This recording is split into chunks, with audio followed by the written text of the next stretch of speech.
Here are the latest updates from the Pna Newsroom. President Ferdinand Marcos Jr. vows to continue to provide assistance to various sectors to sustain people's lives. In particular, the president committed help for the micro, small, and medium enterprises, sari-sari store owners, and manual laborers. The president is in Leyte to assess the situation in the province and to lead the distribution of various assistances such as the monetary aid to farmers, indigents, and workers. Also given to the local government are disinfection truck, an ambulance, and laptops.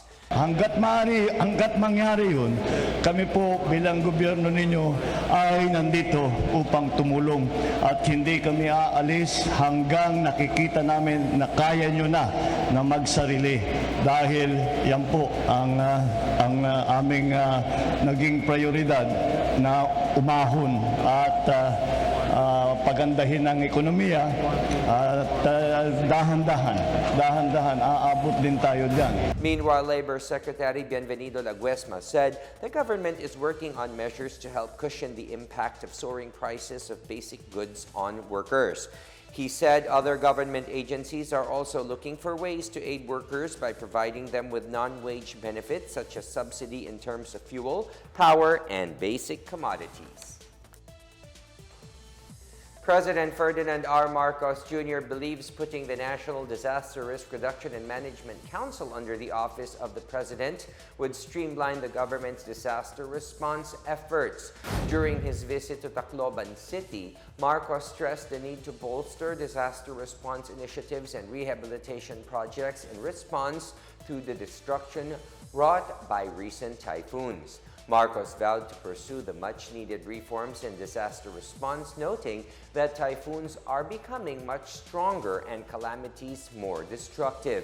He said that as typhoons become much stronger and calamities more destructive, pursuing much-needed reforms is needed to make the country more proactive and responsive to disasters. Marcos stressed that the current task is to ensure that these reforms will come into fruition during his term. President Ferdinand R. Marcos Jr. called on the people to celebrate the Filipino spirit and remember those who remain unaccounted for in the onslaught of Super Typhoon Yolanda. Marcos made the statement as he attended the 9th-year commemoration of the devastation caused by the Super Typhoon in Tacloban City, Leyte. The president offered a wreath and attended the blessing of the Yolanda Memorial Mass Grave. In a speech, he said the commemoration is a time to remember the thousands of casualties who were not counted and grieve for them as much as they grieve for those who were found.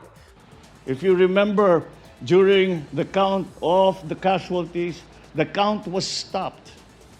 And we knew that there were still thousands out there. And for those thousands, those countless thousands, we come here, we commemorate. Because if we no longer commemorate, their memory dies. And it is only up to us to keep that memory alive. The president said the commemoration of Yolanda was a demonstration and a manifestation of the strength and courage of Filipinos. He said it was also a reminder of the bravery and kindness shown by Filipinos amid the calamity. Marcos also praised the rebuilding of Tacloban City, adding that everyone recovered from the tragedy through the Filipino spirit. In 2013, Yolanda slammed into eastern Visayas, leaving more than 6,000 people dead and over 28,000 injured. The super typhoon cost about 89 billion pesos in damage and left over 4 million homeless. And now to see Tacloban, which has in fact, we have been hearing this phrase for a long time, this build back better. Tacloban has built back better.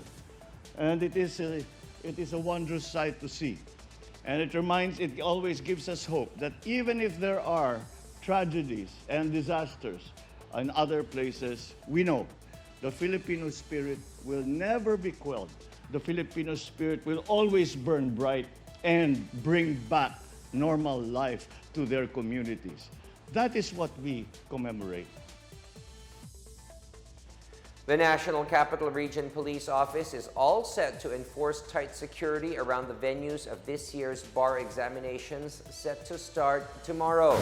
NCRPO Chief Brigadier General Jonel Estomo said some 500 police personnel would be deployed around De La Salle University, Manila, San Beda University, Manila Adventist College, University of the Philippines, Bonifacio Global City Campus, and the Ateneo de Manila University. Estomo added that security personnel will also provide civil disturbance management, traffic direction and control, and emergency preparedness and response. Deployed personnel shall also strictly implement the mandated minimum public health standard protocols. The public is also advised to avoid several streets near the exam venues, which will be closed during the exams.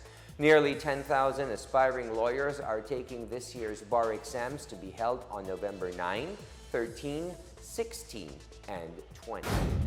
And that is the latest and the biggest stories from the Pna Newsroom. For more news content, visit our webpage or head onto the Philippine News Agency's Facebook and Twitter accounts. We are also shown on the Office of the Press Secretary and on Radio Pilipinas RP1. I am William Theo. We tell stories that inspire change. Good evening, everyone.